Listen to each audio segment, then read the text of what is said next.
Even when you feel low, you can still go. Even when you feel slow, you can still go. Even when there's no hope, you can still go. I never answer to no, man, I still go.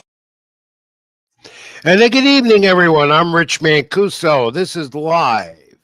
My YouTube channel. Like, comment, and subscribe. Keep it in the ring for this first day of May 2025. Where did April go? Where is this year going? We're at the beginning of May. Tommy D from TD Sports Talk, of course, my esteemed colleague and good friend, will join me in a moment. In this hour ahead of Keep It in the Ring, a lot to talk about. Like, comment, subscribe to my channel. We're also live on Stream Punk Entertainment, my good buddy Scott Churston, colleague, and the AGT Network, and like that Keep It in the Ring page on Facebook. The boxing calendar scrolled at the bottom of your screen. Read my content on latinosports.com. There's a good piece up there today about what's going on in Times Square tomorrow night, which we'll talk about this hour right away. In addition, get me on social media, Ring786 at X, Facebook.com, Rich Mancuso. I'm also on Instagram. Well, my friends, a historic boxing weekend ahead. We're going to look at this. The return of Ryan Garcia, Noe in Japan. Saturday night, Canelo Alvarez looks to regain his undisputed title of super middleweight. Ring of Fury in Times Square. We're going to talk a lot about that in a moment. Benn and Ewbanks Jr. and Conor Benn had a classic over the weekend. Is there a rematch on the horizon for the two of them? More fights added to the calendar. We'll go into that, as well as looking at New York's boxing. It's a hotbed again. We'll talk about that. WWE talk later in the hour. Seth Rollins, WWE. Is he forming a new faction? We'll get into that and have Rebel Rant. Robbie Rebel returns this week. Nostalgia and more. This is Keep It in the Ring. I'm Rich Mancuso. Let's get right to it. I want you to comment as we go along. We'll get to them, as many as we can. Thank you once again for being a supporter of the program. And I appreciate all the support you give, and try and get back to each and every one of you as soon as I can. Well, boxing over the years have seen some great fights. And of course, this year has been what I could say spectacular. By no means, as people say, the sport is dead. It is not.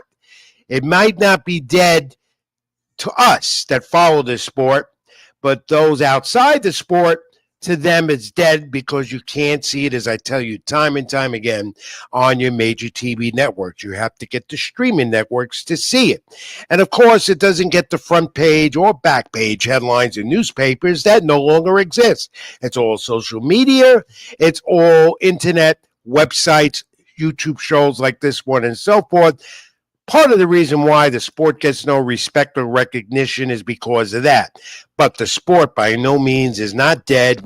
When we thank the Turkey in Saudi Arabia for being a major part of why boxing is on this revival, and you attribute that to him because he's making the fights, and the fighters are very happy because they're getting the fights, and the promoters love it because they're able to get this done with the Turkey who has the money in Saudi Arabia. But we're heading then to a historic weekend in boxing that I have never seen before. And believe me, folks, 43 years in boxing covering this sport, as great as it is, all the great fights, I've never seen 3 consecutive shows that we're going to get starting tomorrow night. We'll get Times Square tomorrow night. We'll get Las Vegas. We'll get Saudi Arabia Saturday night with Canelo Alvarez. And we'll get Las Vegas in Top Rank with the great featherweight champion Noe on Top Rank ESPN. But Friday night in Times Square, the Turkey had a vision, and we got it.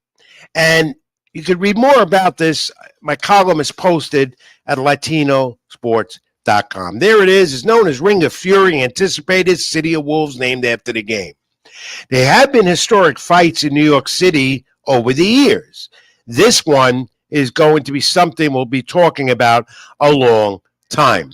Unusual venues have been a part of the Turkey's vision, and he's been talking about doing fights Next one, big in New York, Central Park. We'll get to that later. Also, the Roman Coliseum, even Alcatraz, the former prison, which is now a museum out there in the Bay Area of San Francisco. Unusual venues for sure, but we can remember in New York, we did have a historic venue one time going back 10 years or more, the Intrepid Sea Museum that's parked on the west side of Manhattan. On top of that carrier deck, there was a show, and also that one had a little tragedy to it, if you recall. But there have been a lot of historic fights in New York City at some great venues. Madison Square Garden, of course, the Mecca, the Barclays Center, but now we get the crossroads of the world, Times Square. Friday night, tomorrow night, Ring of Fury, City of Wolves. And my friends, only 350 fans have been invited to this. They'll be up there at ringside or a little further back from that. Don't know where the media are going to be situated. We do know this. If you want to go to this event in the New York City area, or you're coming from to visit New York to see this spectacle, be aware that security protocols will be in place just like it would be at New Year's Eve in Times Square. There'll be bullpen, what the bullpen is and what they call, and a lot of screening and security. There's some images of the ring that's been erected and ready to go tomorrow night. It's a fabulous thing to see in the heart of Times Square, the crossworks of the world. And if you're in that area and you can't get anywhere near the venue in Times Square, of course, many, many screens where you'll be able to see the fights on those screens. And I'm sure there will be a whole lot of people in Times Square tomorrow night to view this spectacle. A 4-fight show card, maybe 5. They're doing an NYPD, FDNY beginning match with 2 fighters. And we're also going to see, of course, we're going to run down the main events in a moment. You're going to have a Japan fighter named Tasui against Wellington. That's going to start it all off. And then we get the main principles with a lot of implications for 6 of the megastars of the sport, superstars, if you would say. The feature, the return of Ryan Garcia after a year-long suspension against Rolly Romero. Devin Haney, who fought Garcia, of course, a year ago, so April 1st, Barclays Center, Brooklyn, New York. Of course, we know the story. Ryan Garcia is suspended for a year. Second fight in New York in a year. Back from the year-long suspension. He's mentally capable. He says, he sounds great. He looks great. And he's ready to face Jose Ramirez, also another former champion. And, of course, this is not the main event it should be, but it isn't. Garcia and Romero are. Teofimo Lopez defending his WBO junior welterweight title against Arnold Barbosa Jr. But the interesting thing here also is how these fights are being contested, not at 140 now, at 147 welterweight. The Turk guy, Matchroom, Eddie Hearn, Golden Boy, all putting this together. Top ranks involved because of Teofimo Lopez. The Zone pay-per-view is where you can watch it worldwide on the stream. But the highlight again, Garcia and Devin Haney, because if they both win their respective fights tomorrow night, and they probably will, it's possible later this year they are headed to another clash. Would be an anticipated rematch. They said it would never be done, but I've been calling for that for months. If you watch this program regularly, Tommy D, let me bring you in. Let's dissect this all. My colleague from TD Sports Talk, who's a part of this program every week. How you doing, Tom? You ready for the big fight weekend? Yeah, I'm ready to roll. There's a lot of good fights this weekend. Interesting fights, very intriguing fights. I mean, we got our hands full with a lot of boxing this weekend.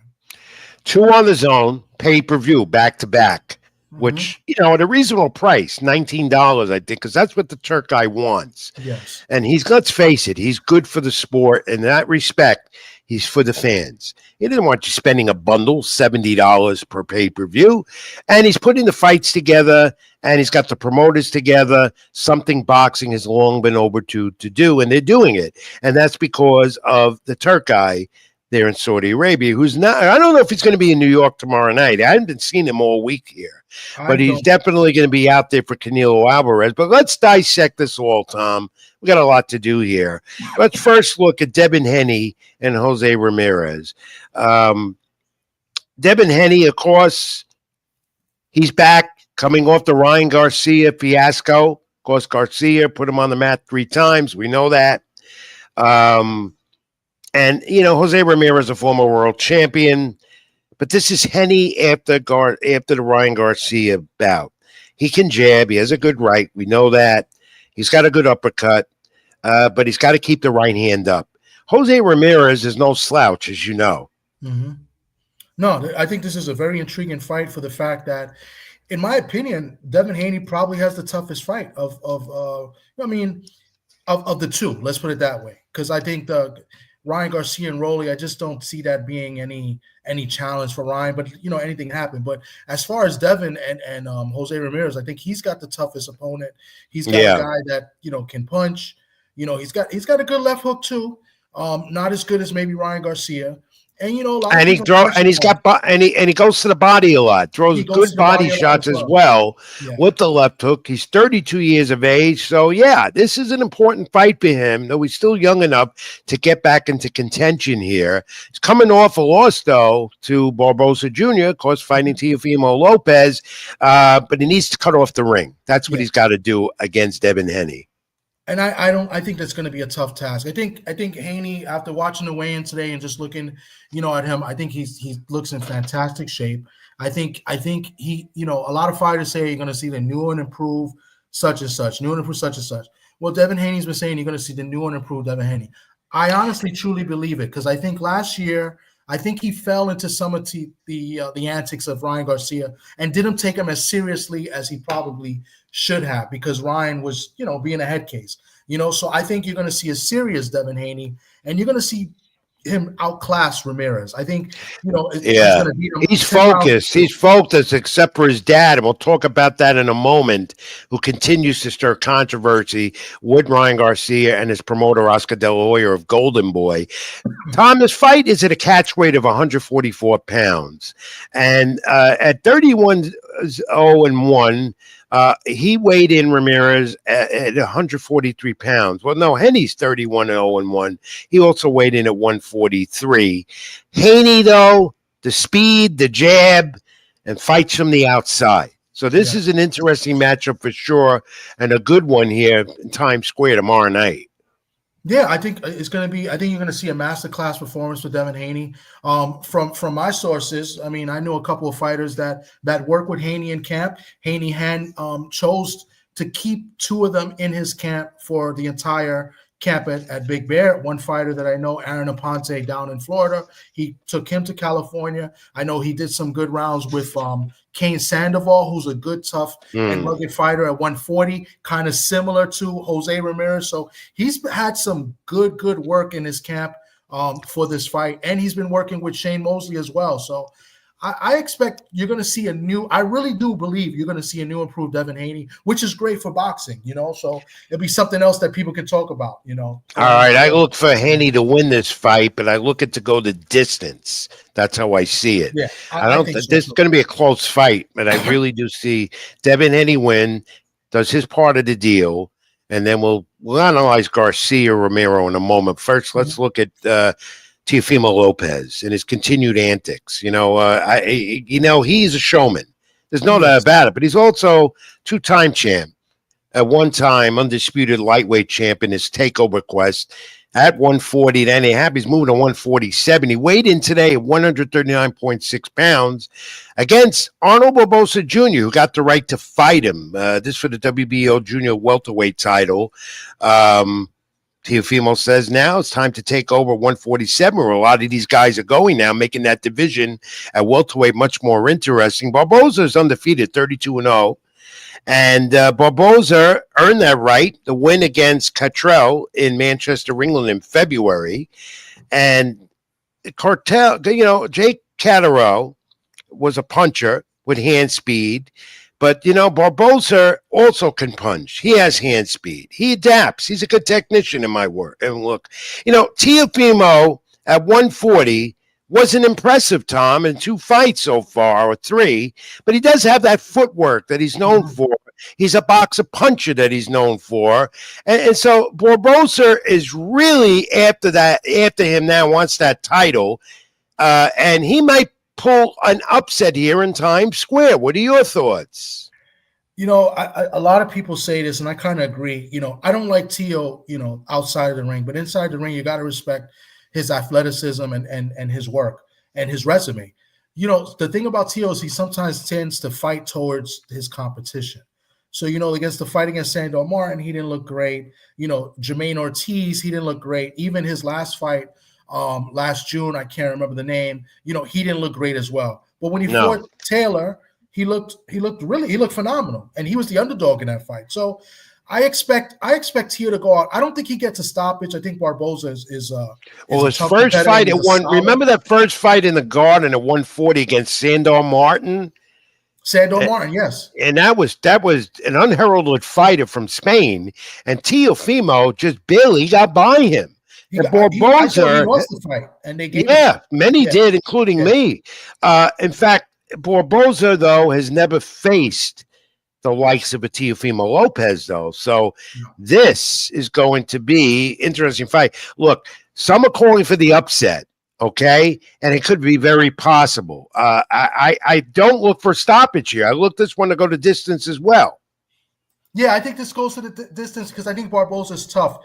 But I could see Barboza getting dropped in this round. I'm not too high on Barboza. I respect him. I think he's a solid fighter. He's been in good fights, but we've seen a Barboza that struggled with an Irishman McComb last year in the Barclays on the undercard of the Ryan Garcia-Haney fight. He didn't look good. I thought he lost that fight, and they gave him a win. So I think you're going to see a pumped-up Teofimo. I would like showman. To see him win. I'm not going to lie. But did you see him this week at the workouts? And yesterday I attended the final press conference, and we'll get more into that with De La Hoya and Bill Haney and Ryan Garcia. But Teofimo is a showman. I mean, yesterday and today at the weigh-in, he's wearing a Lucha Libre wrestling match. Might as well, because boxing to me right now has turned out to be a circus like WWE. Lucha Libre mask, Teofimo Lopez. What'd you think of that? Is that mind games? I think it's entertaining. And you know, he is a showman, and I think it's good for the sport if it's done respectfully. And I think it was in good taste and good fun. So I'm not mad at it. You know, Teofimo is just Mr. Controversial, right? And he just likes the attention. I think it goes a little bit too far at times, you know, but Mr. Controversial, I have no problem with it. I have no problem with, you know, with any of the showmen. I mean, listen, you go back to days of Camacho. Camacho was a showman. Even Muhammad Ali. Naseem Hamed. I mean, there's a bunch of them we can name. So, you know, even last week in the Conor Benn and Ewbanks fight, they both had great entrances. So, listen, I have no problem. Look, I'm old school. You're much younger than me. Well, yeah, you are, right? So I'm old school. So, you know, I'm just not into these theatrics no more. I went to a press conference yesterday that seemed to me like I was at not a Broadway production, a production of something. This is what it's become. Loud music, lights, and then the theatrics of the fighters. I mean, I want to hear about their styles and what their plan is, their strategy. You get more out of it if you're watching these things on YouTube. And if you're there as a media member, if you can get access to one of the fighters, you'd be very lucky if you do.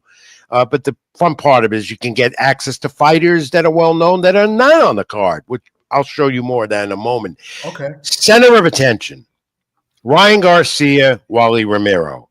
I always loved Romero. Second fight back in New York after the suspension, of course, for Ryan Garcia. His mentality seems to be focused after a year being out of the ring because of the PED suspension, coming in overweight against Devin Haney last April 1st. Of course, Bill Haney is still can't get over the PED situation. Ryan Garcia came in the ring last April 1st, tested positive, and also came overweight. They went at it again at the press conference yesterday. Everyone knows about that. De La Hoya got up. Looked like at one point Bill Haney and Oscar De La Hoya were going to come to blows. It almost happened, but it made for a lot of interesting angles and story talk and what's going to happen next. And we'll see what happened tomorrow night. Their war words continues. I wish Bill Henney would stop. I wish Devin would get away from his father and focus on becoming a champion again. Romero, though, is interesting. I always loved him. The former champ can't take punches to the chin, though. Garcia has that left hook, and everybody's waiting for the return of Ryan Garcia because he is the young superstar of the sport and still young enough now in his return from the suspension to bring back the fans that love him, regardless, negative or positive, they'll always love him. But Ryan Garcia is exciting, and if he does it the right way, becomes a Hall of Famer when this is all over. Garcia Romero, speed exceptional. Also, now these two fighting at 147, Tom. Yeah, 147, and I think it's for one of these interim titles, if I'm not mistaken. They're gonna make the winner. I guess they already said that Ryan Garcia, I guess if he wins, yeah, it's crazy. It's crazy what they're doing with the weights. It's coming out of 140 for this, they're 147. And I saw that they ranked them. They ranked both guys. Yeah, 5 and that's 6. right. 147 now with Gerard Boutsenis has become that more interesting. Yeah. Garcia weighed in today, I believe, 146.8. That's what it was. And Romero, 146.6. And, of course, Garcia is 24-1-1. Romero, I believe, is 16-2, I think. Could that be right? Yeah, something like that. But anyway, Garcia is more of a technical fighter as well. And Romero, question about his defense. That's the only thing I have about him. And I'll tell you another thing. Wally Romero looked really good at the weigh-in today.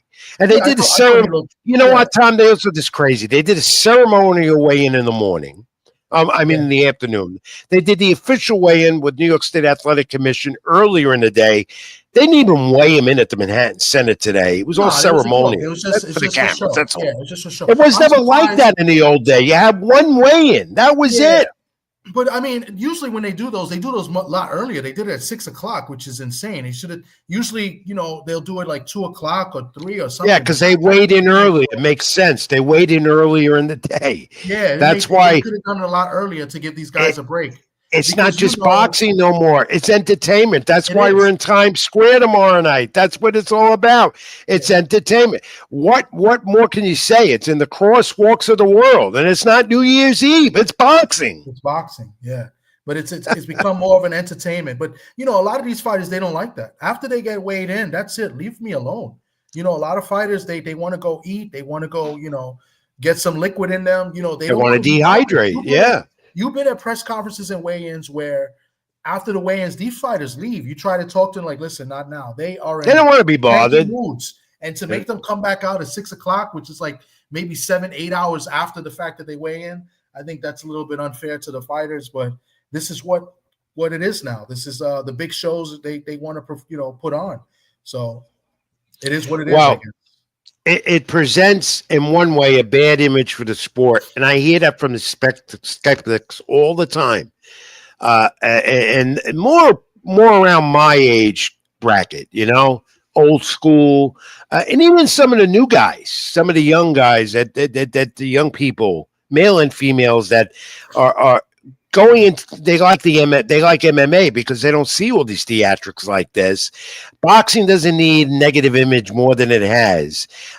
So do one weigh-in and do it the right way, but it's all now because of the zone and all the money with the Turk guy. This is what they want. This is what you're getting, despite the fact you're getting all your fights. So 3 good fights, though, tomorrow night in Times Square. Do you agree? I think we're going to get 3 intriguing fights. I don't know if we're going to get good fights. I mean, I think it'll be entertaining.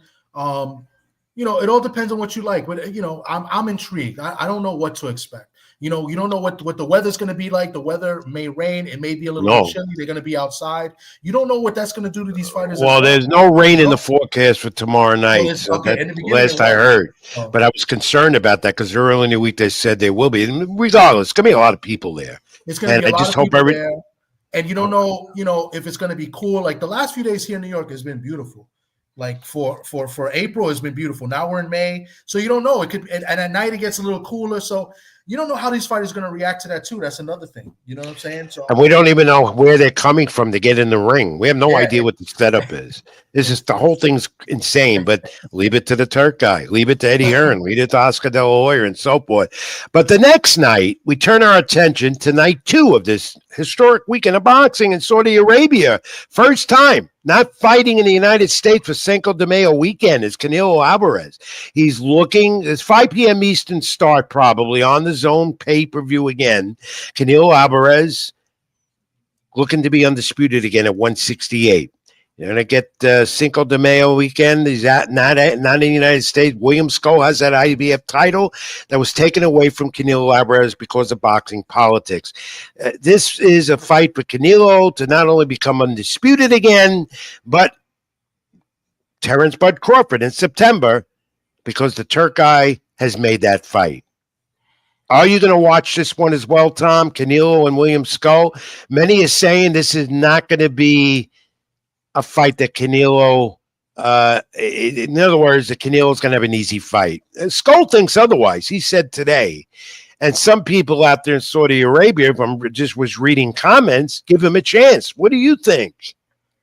I think Skull is supposed to say what he's been saying, right? He's got to go in confident to have a chance. I do think Skull will give Canelo some problems early, right? But he's a decent boxer. He's maybe not as slick as maybe, Caleb, Plant is who he fought. I kind of, I think they're a little bit similar. Some people may disagree, but he may be not slick as quick as Caleb. Caleb gave Canelo some problems early. I kind of see the same thing. I think Skull will give Canelo some problems early. He'll be moving around. He's not going to be right there in front of Canelo, early rounds, and expect Canelo to push and set the pace. I do expect we're going to see a Canelo stoppage. We haven't seen a Canelo stoppage in a while, so I think we'll see. I agree. And by the way, Friday night on the Zone, you get to hear the great voice again of Jim Lampley, HBO Boxing. He's coming out. He's coming out just for this one. He's going to call the fights for the Zone because they're having a busy weekend. But Jim Lampley wanted to do this. He was asked, and he's more than happy to do it. And we wish him the best. To see him again, Bo, would be great. All right. You're talking about an undercard on the Canelo Alvarez from Saudi Arabia and Riyadh season tomorrow night. There's 5 fights on that pay-per-view, by the way, and they're all good. Anticipated to see Jaime Munguia again against Bruno Cerise. Of course, back in December, this was the upset of the year. Sixth round, Munguia goes down, Cerise wins the fight. Munguia wanted the rematch. They got it, and they got it done quickly. Munguia looking to once again maybe get a shot at Canelo or one of those belts, 168. And there are a lot of guys in that 168 division gunning for Munguia as well. And in fact, Edgar Berlanger talked about him today, that Munguia might be on the target with him. Martin Bakali and F.A. Ajita, heavyweights. F.A. Ajapa. Two African fighters in the heavyweight division. Thank you for correcting me, Tom. I'm bad with names, and everyone knows. And they have been going at it, war words, at their final press conference today. And the former cruiserweight champ, Budu Jack and Ryan Rizuki. That'd be good. Plus 2 other fights on the card. Jack, I don't know if you know this, he's good friends with Georgie Tehran. They're good friends. They yes. Close. And he both made out in Las Vegas. He made a nice little donation to the Tehran family. Right, his brother passed away tragically 2 weeks ago. I attended the funeral here in New York last week. So I'm rooting for Jack. I like Budu Jack. He was trained by a guy should be in the Hall of Fame from the Bronx, a former light heavyweight champ, Louis DeVal, Honey Boy DeVal. And Budu Jack is always saying that he credits Louis DeVal for putting where he is today. And that's great coming from Budu Jack and in recognizing Louis DeVal in that regard. So the co-feature is it's a good card. Yeah, it's a good card on the Zone Saturday night to feature Canelo Alvarez, who everyone expects to retain as he moves on in September for Bud Crawford. Yeah, right, Tom. Definitely. I expect him to move on and set up the big fight with Crawford in September. So I mean, we've seen stranger things happen, but I just don't think Skull has the the power or to gain his respect to, keep Canelo away. So I think. But I'm looking forward to Jaime Munguia again. I think that's going to be a good fight. Munguia is going to have to make some adjustments because. I know he got hit with the perfect shot, but he was getting hit with the right hand all night. It's right. So, he said he didn't keep his hands up. Yeah. That's what he said in that first fight. So he's looking for vengeance here. And every time a fighter is looking for vengeance, he wants it. He's hungry, wants it back. Yeah. And he wanted this rematch, and he got it. So we move our attention now for the trilogy of the weekend. Sunday night, Top Rank ESPN, 6 p.m. Eastern. ESPN Plus, Top Rank Inoue against Ramon Cardaris. First time in the U.S. for Inoue in 6 years. This in Las Vegas at the T-Mobile Arena, 12 rounds. Inoue defending his junior featherweight title. He's 29-0, 26 knockouts. If you've never seen him before, watch him. He's exciting. He's thrilling. He can punch. He's 24-0 in world title fights. We don't know much more about him because most of the time he fights in Japan. Two-weight classes. He's been undisputed. He knocked out, of course, Stephen Fulton at one point. Cardonas 26-1, 14 knockouts. He's coming off a 14-fight winning streak. I know he might have this type of featherweight title fight punch for punch. This could be a good one to end it all Sunday night, Tom. Yeah, I think it's going to be a good competitive fight for as long as it lasts, right? I think Inoue wins with a stoppage here. I think Inoue is just too good. I don't know much about his opponent. I know he's solid. I know he packs a decent punch, but I don't see Inoue losing this fight, and then just setting it up with the big fight in Japan against right. The other Japanese guy. I can't get his name right now. It's been right. It's been a long day today, but that name eludes me as well right now. Perhaps someone out there can put in the comments. Because speaking of the comments, they've been coming in. You want to roll them? I don't want to bypass anyone. Yeah, I've been putting them as we go along, but I'll go up. People be giving up their predictions. One guy saying they're rocking with Devin, Barboza, and Rolly. That's who they got winning. Mm-hmm. Somebody saying Munguia's got to show out. Same thing. Mm-hmm. People been, some people been picking Ramirez. A couple people pick Ramirez to win as well. Ramirez and another guy, my friend Frontline, picked them as well. He thinks that they're all your friends, Tom. They're not mine. Well, my friends are your friends. You know what I'm saying? So I mean, I get along with everybody. So yes, you do. That's why. Yeah. Well, we got along the minute we met.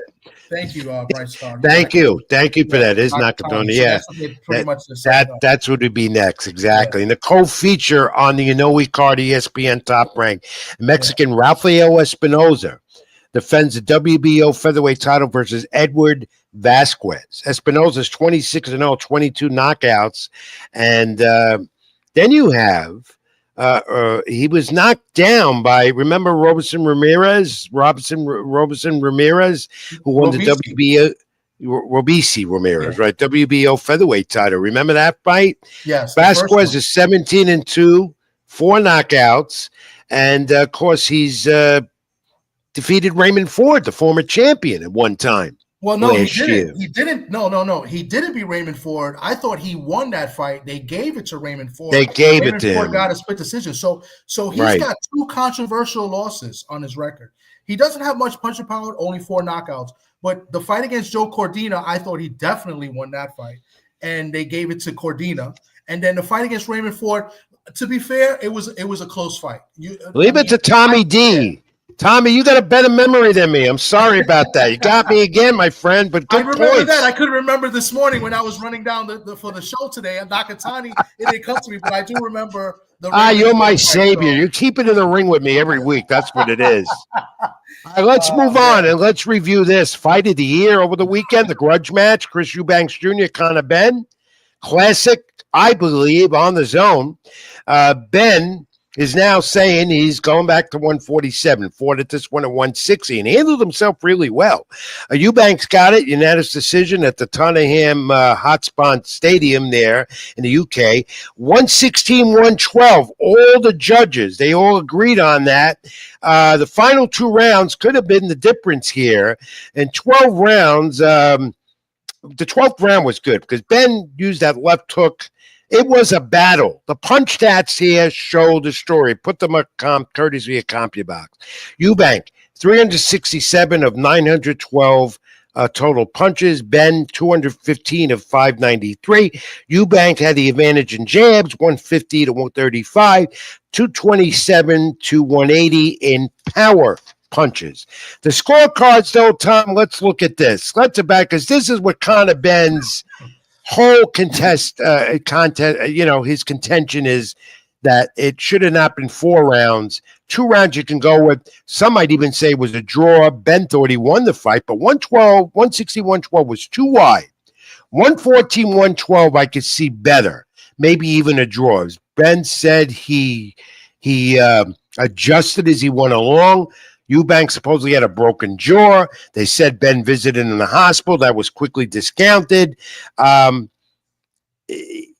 This was an interesting fight, a classic and might be right now the fight of the year.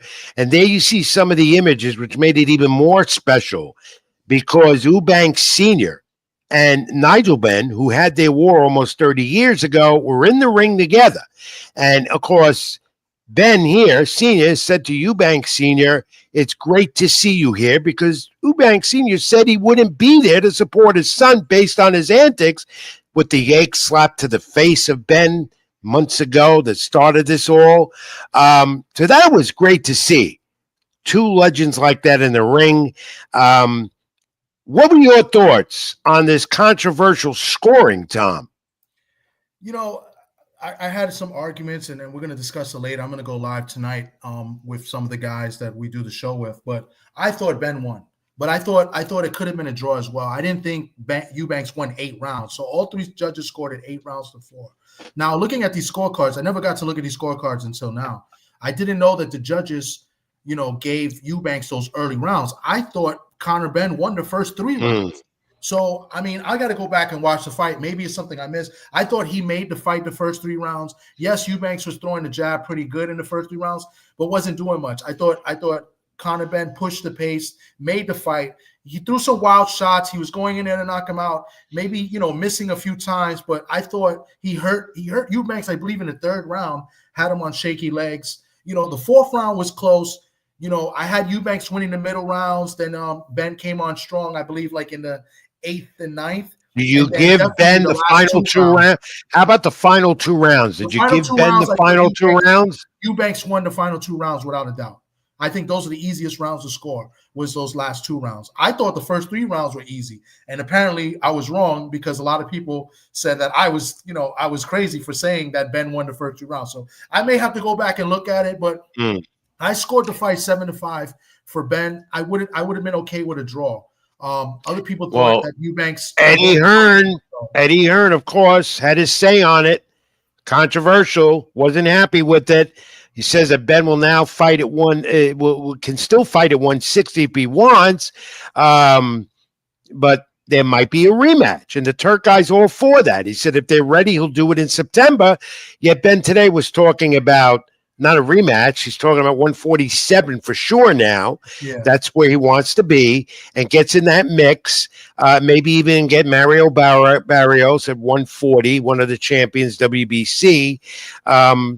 What do you think? Should we see a rematch with these 2? It was a classic, no doubt about it. Or should we see Benn and Ewbanks Jr. do it again? I mean, me as a fan that loves boxing and loves the fight that we saw last week, yeah, I want to see it.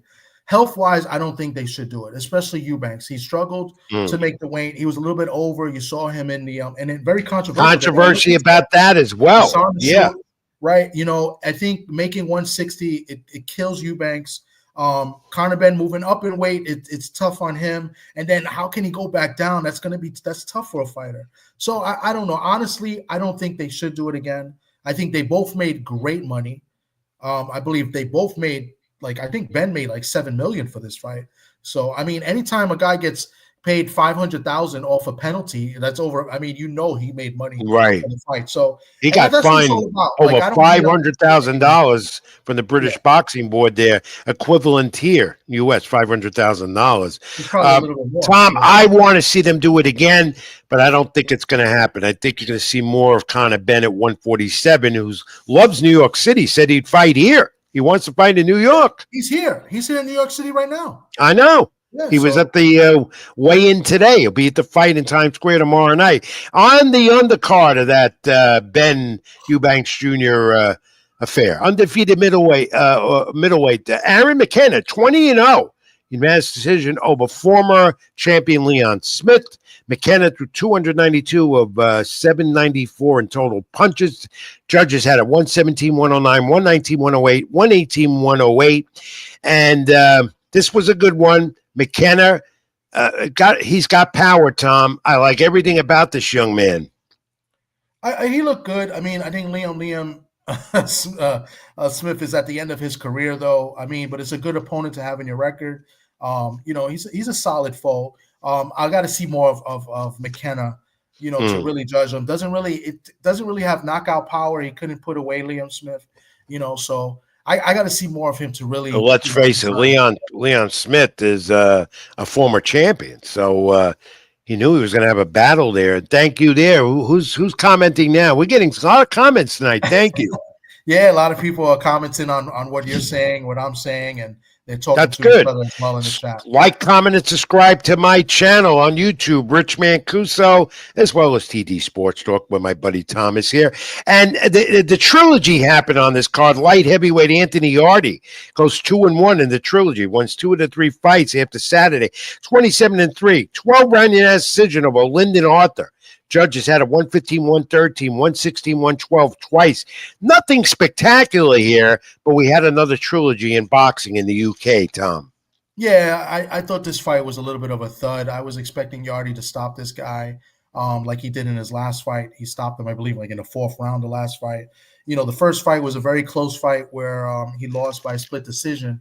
But, it was, to me, I thought the undercard overall was kind of a thud. Where does Yarde go from here now? That's it. I was just going to say that. Every time he steps up the competition. You took the words out of my mouth. Where does he go from here? You're right. Yeah. No. All right, let's move on. Keep it in the ring some more now.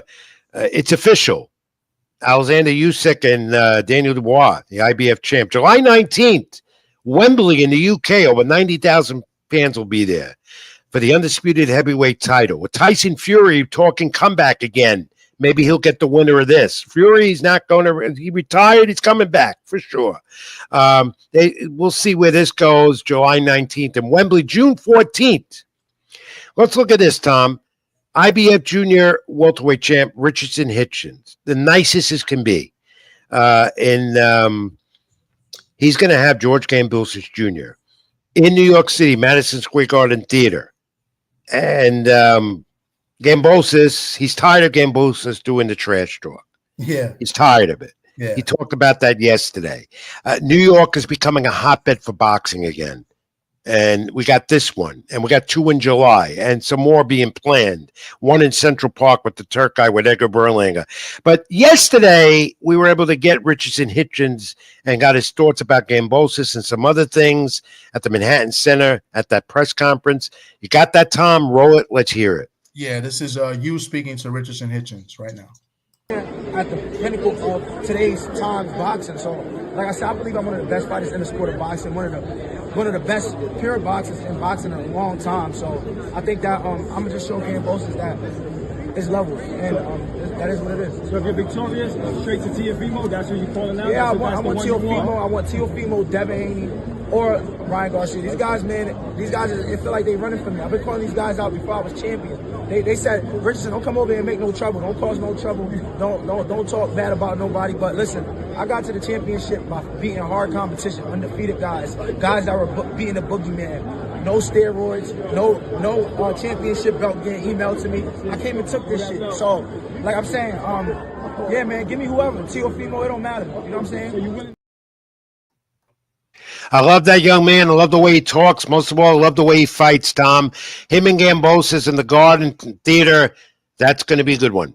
That's going to be good. I think that's a good homecoming for Richardson Hitchens. I hope they put the undercard. I hope they put a good undercard to help it out. I mean, Cambosis is the king of trash talk, but when he gets in the ring, you know, he hasn't really produced since that Teofimo win. So one thing I did hear, Ernesto Mercado from Pomona, California at 140, he is going to be on the card. He announced that in Instagram when I was commenting on the fight, and he responded, said, I'm going to be on that card. So he's a good, exciting fighter at 140 as well. So maybe he calls out the winner of this fight because he's known to get up there and get in people's faces and want to fight. So yeah, hopefully the undercard is pretty good. Because fighters like to do that on social media, and that part of this is Gambosis Hitchens going at it on social media. That's where fights are made. That's where all the talk comes. You always hear fighters talking. He said this about me. He said that about me, and there they go.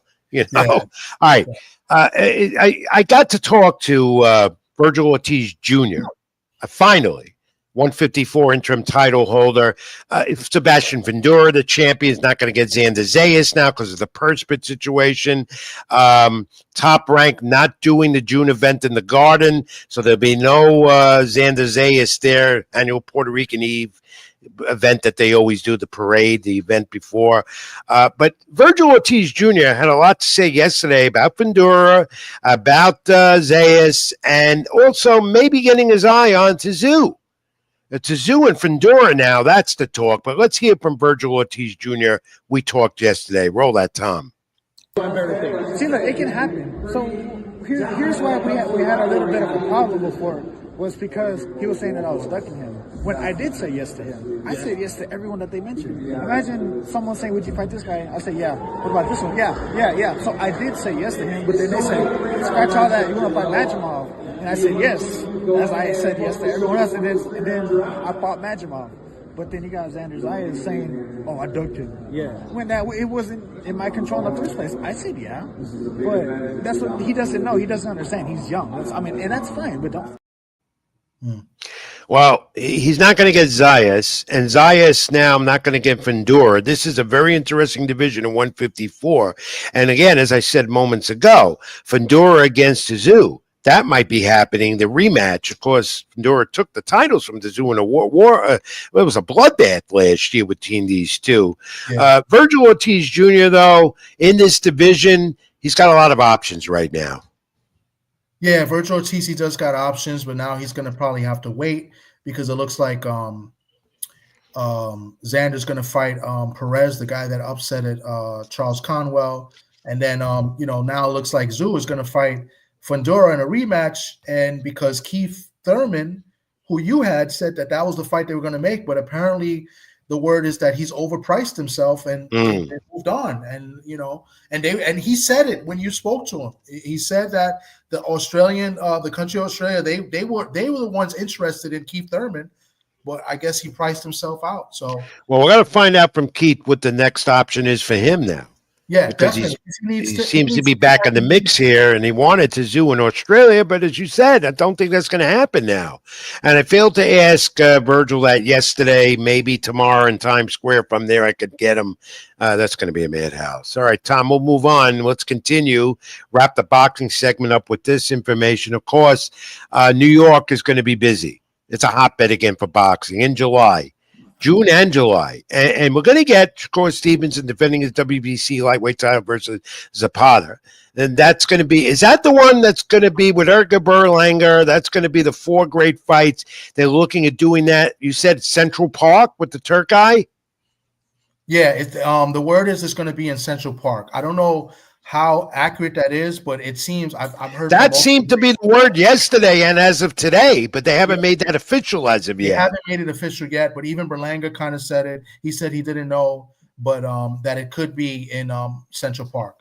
Okay, and super middleweight, undefeated Diego Pacheco, the young superstar, versus McCombie, July 19 on the Zone from Frisco, Texas. Of course, Pacheco may be one step away from getting a championship fight. Would be Canelo Alvarez or whatever in that division of 168. And WBO welterweight champ Brian Norman Jr. defends against who's he fighting? It's a Jap Carteller. I don't know how to pronounce his name either. Yeah. Yeah. Or Jinsaki. I don't know. ESPN Plus, June 18th in Japan. Promise you, Tom, I'll get it right. But he's got a title defense. He's got a title defense on ESPN Plus, June 18th in Japan. So that's interesting with Top Rank. Is Top Rank at the end of August at some point ending, and that's official, their alliance with ESPN after their 5-6 year deal. Yep. All right, we've reached a point. I want to, before I give you the fact of the week and take a quick break, UFC note, MMA news, former welterweight champ. Let's see, it's Joaquin Buckley, June 14th, Atlanta. Usman, he's fighting 20-4 Usman. That hasn't been in he hasn't been in the octagon in some time. Lost to Shamav in October 2023, 5 rounds, State Farm Arena in Georgia. And Dustin Poirier, this is the big news. The octagon, July 19th, that's his final time. 36-year-old will pose Max Holloway, UFC 318 in New Orleans. Third meeting between them, so we'll have a trilogy there, UFC MMA. A lot of people tell me they want me to do more UFC MMA, but there's been so much boxing, and I'll get to it. More into the amateurs in MMA anyway, Tom, than I am. And, of course, I'm a boxing guy, and you know how boxing people feel about MMA. But I want to do it because we'll keep it in the ring. We can keep it in the octagon as well. Tom, are you ready before the first brief timeout? We're going to go over tonight, that's for sure. Fact of the week. Put it up. Okay? You got it. Hold on one second. I got to find it because there's a lot of different banners here. But here we go. Fact of the week. I got a fact of the week. New York City is historic for fights. We know. I said that. Madison Square Garden. Taylor Serrano coming up. We had Taylor Serrano April 30th of last 2022. Historic in the Garden. Ali Frazier, March 1971. They had their fights. But this one fight caused a riot. The fight took place in New York. But there was a riot in San Juan, Puerto Rico prior to the fight. What two fighters caused a riot? They fought in New York.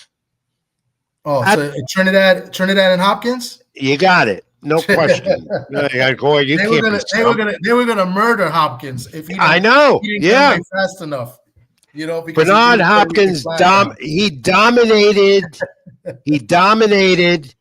and was favored against Trinidad in the 12-round fight, September 29, 2021. That was post 9/11. You remember? And it was supposed to be that week of 9/11. They postponed it 2 weeks. They pulled it off, had it, and there was a riot in San Juan, Puerto Rico. Go figure it out. But Tom, my friend, you got the fact of the week again. I gotta make it tougher. Last 3 weeks. Yeah, good for you. Trilogy for you. 3 trilogy wins, my friend. Good for you. Absolutely. All right, quick timeout. Well, okay, before the timeout, let me give a special thanks to Real Prison Talk with Tommy. He gave us $2, but he made a comment. He says, "Why no one calls out Murtaza Zalaev?"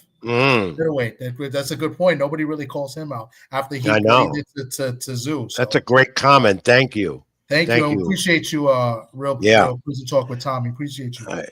We're gonna go take a brief break. Come back and Rebel Rant Robbie Rebel. I'm going to get him up right away if he's there, ready to go. Robbie, hang in there. You're coming next. And then the WWE stuff and Seth Rollins. Is he forming a new faction?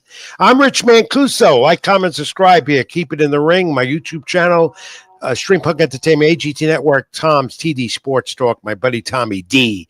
Like the Keep It in the Ring Facebook page. Stay with us. Back in a moment. Robbie Rebel Pro Wrestling next. Petwell Clinic was built with busy pet parents like you in mind, providing walk-in preventative vet care, treatment for minor ailments, and chronic condition management. You remain with your pet throughout their visit, and all charges are clearly explained, so there are no surprises at checkout. Just walk in to our Paramus, Greenbrook, or Union locations, or visit us at petwellclinic.com for more information. Even when you feel low, you can still go. Even when you feel slow, you can still go. Even when there's no hope, you can still go. I never answer to no, man, I still go. I'm back. We're back. Me and Tommy D. Keep it in the ring. I'm Rich Mancuso live on my YouTube channel. Like, comment, and subscribe. And note the boxing calendar underneath and get me on my social media, Facebook.com, Rich Mancuso, X, Twitter, Ring786, and also on Instagram. And read my content on LatinoSports.com. Again, I want you to read my column on the Ring of Fury, the whole showcase tomorrow night in Times Square. And thank you all for your great comments tonight as well. At Pro Wrestling Now, and right away, I'm not going to make him wait. I'll do all the news and all the rumors in a moment. First, I got to bring him on because he's waiting patiently. He's got to get his nap, his bedtime, goes to bed early. Here he is, Robbie Rebel. Are you there in the Rebel Rant? Hello, Rebel. How are you tonight? I'm fantastic. I got to be up at 4:30 in the morning. Yeah, and we missed you last week, so I know you got a lot on your mind. Well, I do got a bit on my mind, and it's actually go ahead. It's yours. I'm getting you on right away. Well, what is Robbie Rebel going to rant about before you discuss your next upcoming match? Go ahead. Okay, well, thank you all, and thank you, Rich, for having me. My name is Robbie Rebel. This is the Rebel Rant, where we ponder and pontificate the problematic perplexities of professional wrestling business today. And before I get into everything, what makes Madison Square Garden? What makes you know the places where we all tend to work? They're called venues. And you, as a professional wrestler, if you are not paying attention to the rules of the venue, then we have a big problem. We don't have a place to wrestle. We don't have things to do. We cannot generate money. This is a place of business, venues. And recently, I just had someone smoking weed right at the back of the whole venue. And we just got kicked out from that place. You know how many people got fingered for that? It was all our fault? No, it was just one person. And because they couldn't party right after everything, you had to go and do it right at that moment. And you had to make sure that you were throwing beer cans around too. Forget it. If you can't respect the venue, then you cannot be in a professional setting. If you have problems, that's one thing, and then you take that into your personal life. But if you're going to take away money out of my pocket just because you want to go and get drunk and get stoned, that's not okay with me, and you should definitely not be in the business because of that stuff. Well, what happened? Did we miss something? There has been a couple of places where I've been recently, and we actually got kicked out of a couple venues because of things, and just because already, when they look at professional wrestling, they take us as drama club children, which I can completely agree with because all we do is cause drama. That's why we are entertaining. But when it comes to everything else, you have to respect the rules. Not even just smoking and drinking. That should be rule number one. You shouldn't be stupid enough to be doing stuff like that. But making sure that there's pads under the ring, making sure that when you're getting suplexed in a place that's only 10 feet high and you have a raised up ring, you shouldn't be going off the top rope and knocking down chandeliers. These are things, small things that you could do to avoid you having to constantly look for a new place. How dare you even do something like that in the back of the building? I'm not going to use names. Not going to use names because I don't want to get that much heat. But I am definitely saying something public about this. And it's all your fault that we have a place where we were making money and now we lost it. Good point. You need to respect the place of business, and that is the time to do it. You can't wait until 11 o'clock to go out with your boys, whatever bar you want to do, whatever gross place you want to go at. I don't care what you do afterwards. Me personally, I'm going home, I'm going to see my wife, and I'm going to make sure that I'm having the greatest time of my life because she takes care of me. But because you have problems and you can't control yourself, you got to screw it up for the rest of us. Very true. Now, on to rant about what's going on right now in the business, in the wrestling business overall. The wrestling business overall. Well, it is starting to come to a dim road. Unfortunately, we're not going to have people like John Cena. We're not having people like The Undertaker or any of these popular names. The best thing that we get, the best thing that we have right now is just the bloodline. That's all that we have. There's nothing that's leaving a legacy. Well, there is no more bloodline. They're done. The family. It's all Nepo stuff. And just because you're part of a family, you're going to get into the WWE, and there's not enough room for everybody because you have a better chance of getting in a boxing ring, and you have a better chance of getting in a football, in the NFL, the MLB. There's more people to teams than there is professional wrestlers. So if you're going to have everyone that's part of a family, it's going to destroy everything that it's representing. Well, let me get your take on this, then I'm going to let you go because I know you got to get to sleep, you early riser. 4:30 in the morning. Do you like the John Cena turn? And did you agree the way it was done? I never really got your take on that. Rant about that, Robbie. What the whole John Cena saying that he's going to destroy professional wrestling? And should they retire him as a face or a heel? Like I said last time for WrestleMania, I think he's going to consistently have this heel turn, and something is going to turn him to where he bows his hat and says, "Thank you all for what you have done," and he's going to get cheered. That's the only way he's going to go out. He finally beat Ric Flair's record. Exactly. Ric Flair is the number one. He is the Michael Jordan of professional wrestling. Oh, and he's got Randy Orton at Backlash, which renews their feud of years ago. Yeah, so he's got guys he wrestled early in his career. We're looking forward to that. All right, Robbie, one other thing. What do you got coming up? And I think that's the one you want me to walk into the ring that I got to try and do. Queen's Elks Lodge. What do you got? Well, May 10th at the Queen's Elks Lodge, you can see Robbie Rebel take on this guy, Rage. I'm going to kick his butt. You could check out my promo that I put on there because I'm not going to redo that promo. That's well paid for. And just check me out, Facebook, Instagram, at The Real Robbie Rebel.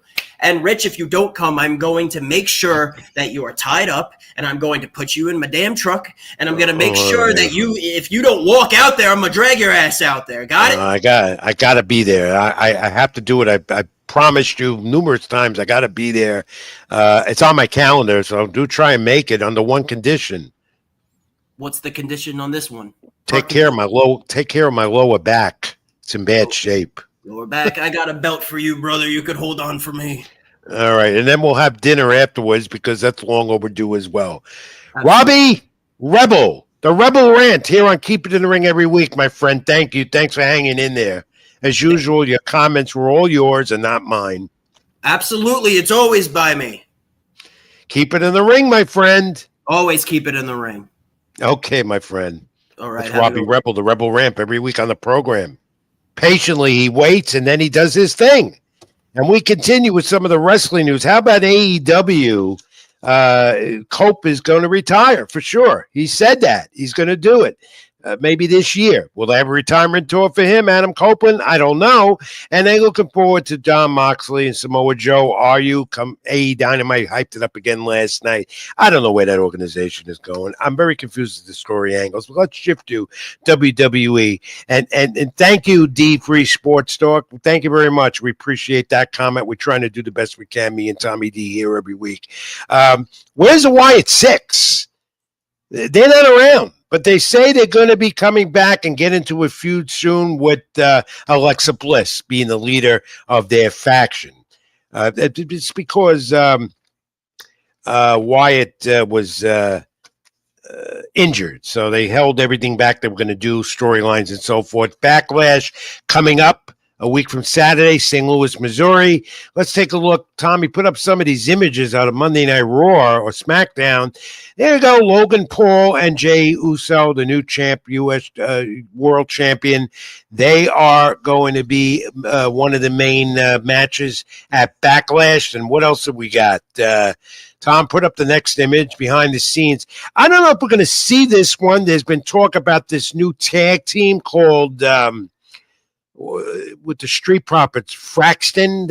I think that's what they're called. Thank you, Dr. I'm not too sure. This is a new team. I'm not too sure. Yeah, there's been talk about them and the Street Profits at Backlash. The 5 matches is usually what they only do, besides Cena and Orton as the main event, and Cena is expected to retain the title.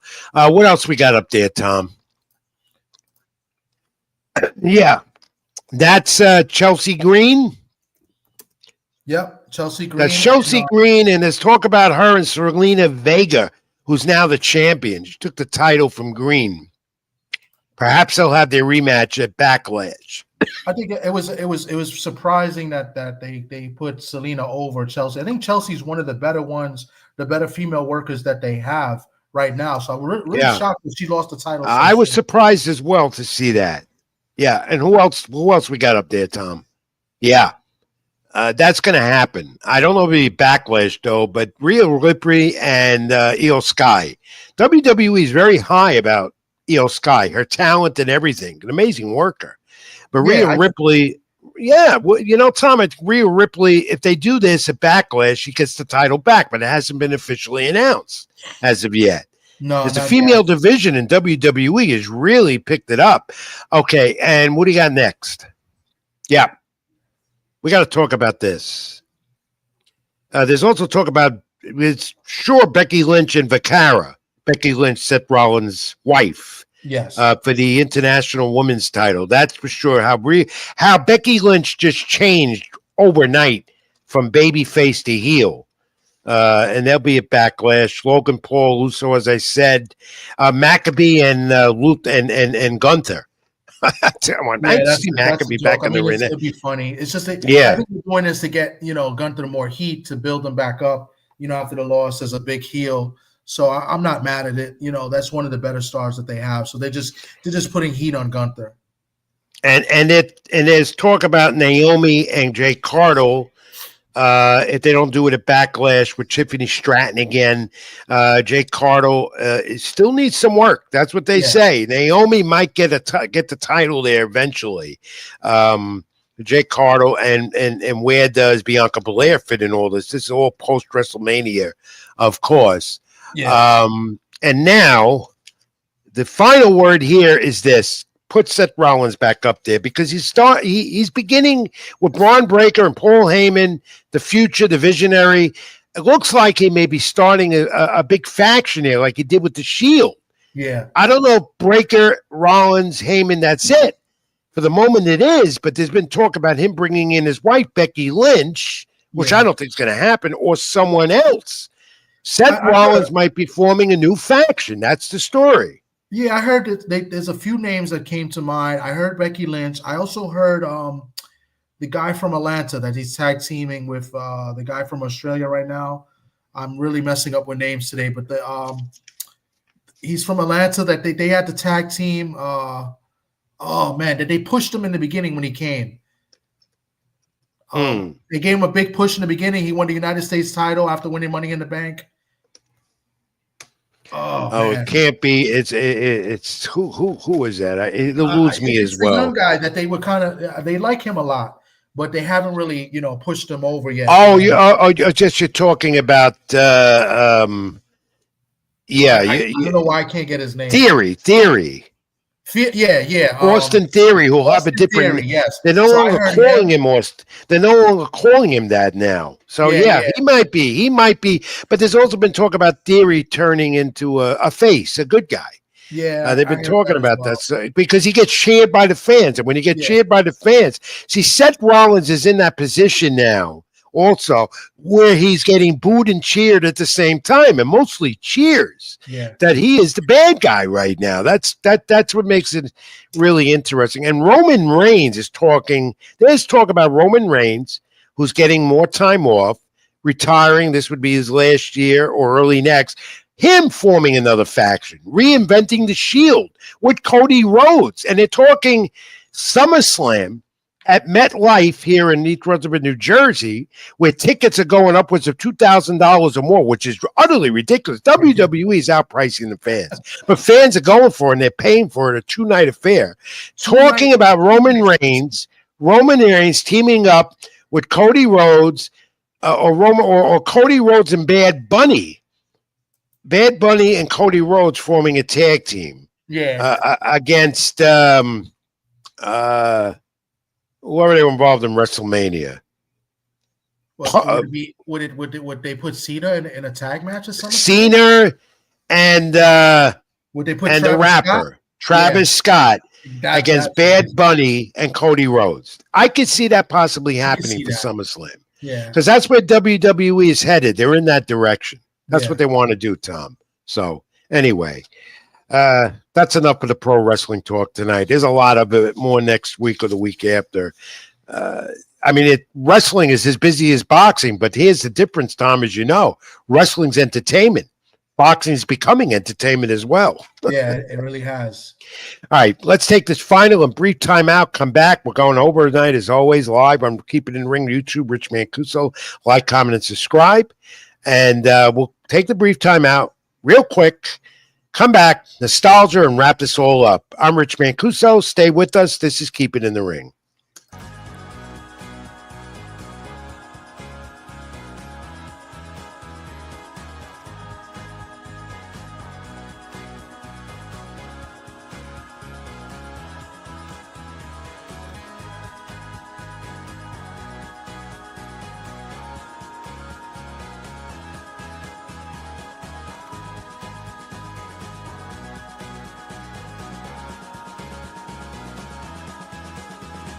Even when you feel low, you can still go. Even when you feel slow, you can still go.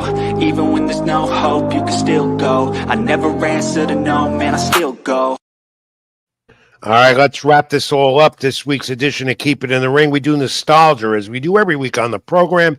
And first of all, rest in peace to a Bronx legendary fighter who was well known. Joey Archer, 88 years of old age, passed away this week. Here's what he did. He defeated Sugar Ray Robinson, the great Hall of Famer, in Robinson's final fight in 1965, unanimous decision. He was also in the ring over the years in his great career against Emil Griffith and Dick Tiger, legends in the sport. The late Joey Archer from the Bronx. Never got to meet him. Never did. But rest in peace. 88 years of age, an asset to the sport, and some terrific fights, including that one with Sugar Ray Robinson, Hall of Famers. All right, we're going to May 1st. Today, Muhammad Ali defeats George Chuvalo, 12 rounds, unanimous decision, retains the NABF heavyweight title in Vancouver, British Columbia. And May 5th, talk about Floyd Mayweather Jr. defeats Oscar De La Hoya in San Diego. WBC Super Welterweight title was actually MGM Grand in Las Vegas, rather. I don't know, a split decision, not San Diego. My vision is going. My notes, sometimes I read my notes the wrong way. You know, I do the best I can to script the show, and sometimes I read my notes with my horrible handwriting. That time, Tom, listen to this, and all of you. Floyd Mayweather defeating Oscar De La Hoya. That was a great fight, by the way. Split decision. At that time, was the richest boxing match of all time, generated $165 million. Of course, surpassed now by Canelo Alvarez, Mayweather, and more even after that. Mayweather's first title then at 154 pounds. And he was a 5-division Hall of Famer, 5-division champion, Floyd Mayweather Jr. against Oscar De La Hoya. And let's look at this, because I take this personally, and I feel it every year. Memorable fight, the late Diego Corrales, who became a friend May 7th in 2025, what was it, 2005, stopped Jose Luis Castillo, seemed like yesterday, unifying the WBC and WBO lightweight titles. Mandalay Bay, Las Vegas, Nevada, I was there. One of the greatest fights in boxing history as far as a comeback, because Corrales was knocked down. Remember, an epic 10th round. Talk about it many times. Mouthpiece takes it out twice, and it gets the TKO. The referee stopped the fight.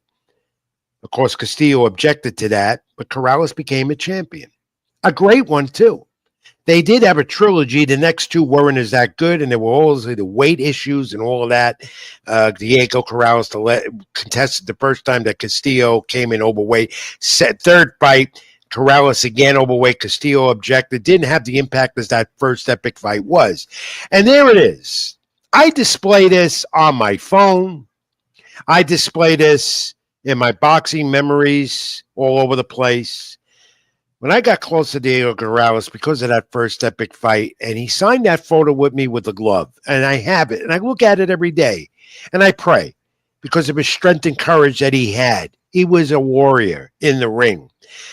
Life cut short. We're coming up on the anniversary of that too, 2012. In May. I think it was May 7th. He tragically passed away on a motorcycle accident in Las Vegas, Nevada. And I had spoken to Diego just days before. Didn't sound right. Felt something was missing. Something was wrong. But he'd come to New York. We'd visit. I'll never forget our walk by Madison Square Garden. A fight, a venue, the epic, the Mecca, where he said to me, Rich, that's where I want to fight one day. Never got a chance to do that. Never did. His life was cut short. But we'll always remember his memories. And I will always remember his friendship. I don't get close to many fighters, but this was one guy, one fighter that I had to get close to. He made it happen. We shared memories. We shared boxing history. We shared stories about life together. He was a great friend. He became, and not only a great champion. And so we always remember that memory of that great fight. Number one, a classic, maybe one of the best in boxing history. Diego Corrales, Jose Luis Castillo for the lightweight title. Diego Corrales got the title. Though controversial that he took his mouthpiece out twice. And as my old colleague who did Showtime Boxing for years, Steve Albert, said to me, that was a classic and one of the top fights he called in his boxing career at ringside. Continue to rest in peace, Diego Corrales, and we'll always remember that epic fight. Tom, do you remember Diego Corrales, his career? Yeah, yes, I did. Yeah, he was a great fighter. He had some problems. I always say that when he fought Mayweather, he wasn't 100% in the head when he fought Mayweather, and that wasn't the best Corrales that fought Mayweather. No, back then. And I'm he told me not saying he would have beat him, but that wasn't the best Corrales. He told me that too. He had said to me more than once that he wasn't at his best that night. If he was, he could have beat him. And you know what? He might have. He could have, because he had that in him to do it if he was at his best. But he was an exciting fighter. He really was an exciting fighter. And most of all, as I just said, Tom, if you met him, you felt like you knew him for years. He made you like one of the family. That's how he was. That's how he was. All right. Enough of that. And let's look at next week, because I'm not going to be here. Tom, come on in. Yeah, let's next see. Week, you give me the keys. You got the keys. I got the keys next week. Keep the seat warm. You're going solo on the show. You're going to host Keep It in the Ring next week, because I have another obligation I must be at. Okay. And you're going to host. And what do you got planned next week here live on my YouTube channel? You know what? I got a couple ideas. One of them is that I got to get your colleague, the guy that got us together. I got to get Socrates. That's my co-host, my best friend. I'm going to try to get Socrates on, and I'm going to have him do the wrestling segment. That's going to be my goal, to get Socrates on.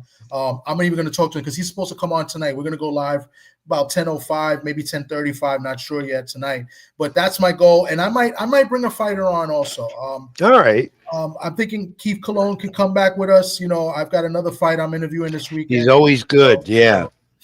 He's always good. We look forward to you keeping the seat warm next week here at Keep It in the Ring, and doing a great job as you always do. I don't know what to say every week to you, but if I didn't have you, I'd be lost.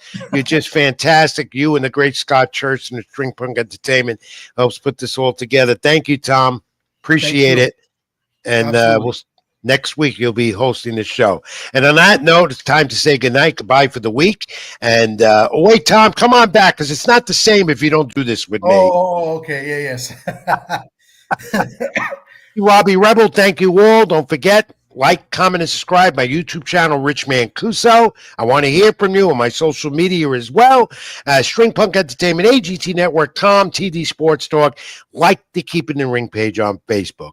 As always, stay well, be good to each other, and God bless. And as I always say, keep it in the ring. Keep it in the ring. Thank you for watching. I'm Rich Mancuso. He's Tommy Day. You'll see him next week. I'll be back at you in 2 weeks. Thank you. Thank you. Even when you feel low, you can still go. Even when you feel slow, you can still go. Even when there's no hope, you can still go. I never answer to no, man, I still go.